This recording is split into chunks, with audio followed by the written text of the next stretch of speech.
विधवा महिला हूँ। मेरा नाम सीमा पटेल है। मैं रोइडा की हूँ, लेकिन मेरे पति का देहांत होने के बाद मैं स्वरूपगंज रोजगार के लिए 2 बच्चों को लेके आई। जब पहले मैंने किराए पे काम किया, किराए पे रहती थी, फिर वहाँ पे भी लोगों ने मुझे निकाल दिया, तो फिर मैंने अपना पुश्तैनी घर बेच करके और लोन ले करके एक छोटा सा घर लिया। तो वहाँ मैंने मशीनरी चालू की, तो चारों तरफ से ऑब्जेक्शन होने से मेरे ऊपर हर रोज केस होते थे और मैं उस केस 7 केस से इतनी परेशान हो गई थी कि फिर बाद में मैंने एक सुझाव से श्री राम मीणा साहब कलेक्टर साहब को एप्लीकेशन लिखी। उस एप्लीकेशन के दौर से बीडीओ साहब को आदेश दिया और मुझे बताया गया कि आप गवर्नमेंट की कहीं भी जगह ढूंढो जहाँ कहीं ऑब्जेक्शन ना हो। और वो जगह मैंने कृषि गोदाम के पास में एक क्वार्टर जैसा था जहाँ बजानिया जात के लोग कई सालों से रह रहे थे। वहाँ चारों तरफ बबूल थे और रहने योग्य तो नहीं था, लेकिन मैंने वहाँ पे थोड़ा बहुत मरम्मत करवा करके मेरी मशीनरी वहाँ फिट करवाई।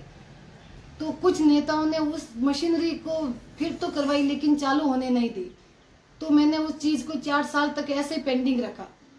फिर 4 साल के बाद बीजेपी कार्यकाल में प्रमुख के रूप में पायल पसपुरिया जी आए और उन्होंने मुझे ये पोजीशन वापस दी और मैंने पड़े का किराया 4 साल का भरा और मैंने वहाँ से पुनः वहाँ बिजनेस शुरू करना शुरू, मेरी मशीनरी काम, मेरा हाथ की जो भी मजदूरी थी वो करना शुरू किया। वो विधिवत तरीके से 2023 तक चलता रहा, लेकिन 2023 मई को प्रधान ने और सब ने आकर के प्रधान जी नितिन बंसल जी के दबाव में आकर के वीडियो ने और प्रशासन ने चलती दुकान को बंद कर दिया।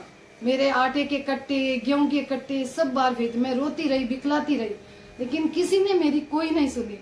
इस तरह से जाब्ता भेजा जैसे मैं कोई क्रिमिनल हूँ और मैं तो सिर्फ 2 बच्चों का पेट भरने के लिए वहाँ चुपचाप अपना काम करती थी। किसी से किसी तरह का कोई विवाद नहीं था।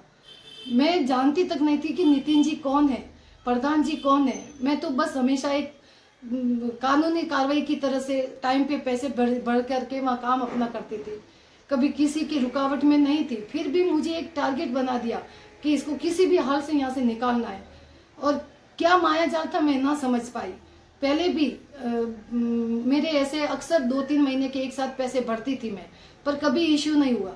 लेकिन बाद में मैं पैसे जिस दिन भरने गई उस दिन उन्होंने मेरा पैसा नहीं लिया। मैं कभी फोल्ड में नहीं थी, मुझे जानबूझ करके फोल्ड में डाला और पैसे 1 साल तक नहीं लिया। कभी बोलते कैशियर नहीं है, कभी बोलते साहब नहीं है। पर फिर मुझे जब उनकी सारी बातें जानकारी मिली तो मैंने डीडी करवाई, तो उन्होंने वो डीडी भी नहीं ली और वो पैसे भी नहीं उठाए। फिर मैं सब नेताओं के पास गई, हर नेता के पास गई, जहां मुझे उचित लगा वहां सब जगह गई। लेकिन खुद भी बीजेपी की कार्यकर्ता हैं? मैं खुद भी बीजेपी की हूँ, मेरे रग रग में खुद बीजेपी है। मैं बचपन से, मेरा परिवार पूरा बीजेपी का है, वो सब जानते। मेरे भैया खुद महामंत्री थे बीजेपी के, लेकिन आज उनकी भी नहीं चल रही है। आपको किसी नेता ने, बीजेपी के किसी भी पदाधिकारी ने या नेता ने कोई सहयोग दिया? कभी किसी ने नहीं दिया। मैं सब जगह गई, लेकिन 1 मिनट के लिए मेरे सुनते थे, फिर बाद में I am sorry, I am helpless कर करके मुझे वहां से भगा दिया गया। मैं बहुत पूरी तरह से, ये मई जून महीना का इतना तेज धूप, उसमें मैंने कभी पानी पिया तो क्या और नहीं पिया तो भागती गई। घर में 90 साल की बुढ़ी सास है, वो बाहर बैठ के मेरा इंतजार करती रहती थी कि कब मेरी बहू आएगी, क्या रिजल्ट लेके आएगी, कब दुकान खुलेगी।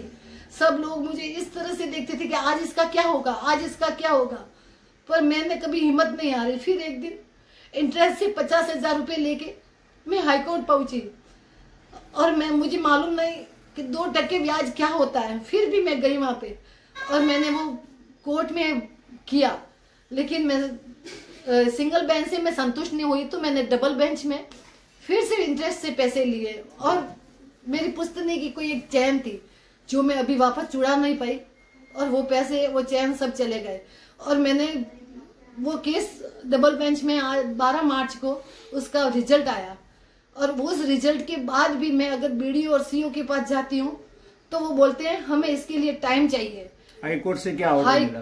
हाईकोर्ट से मुझे मालूम नहीं था कि मेरा कितना बकाया निकलता है, लेकिन फिर भी मैंने एवरेज अंदाजे से जज साहब को 10,000 का बोला था, तो मैंने 10,000 डीडी करवाई। वो उन्होंने पैसे पहले लेके गई तो नहीं लिए, उनका ऑर्डर भी नहीं लिया।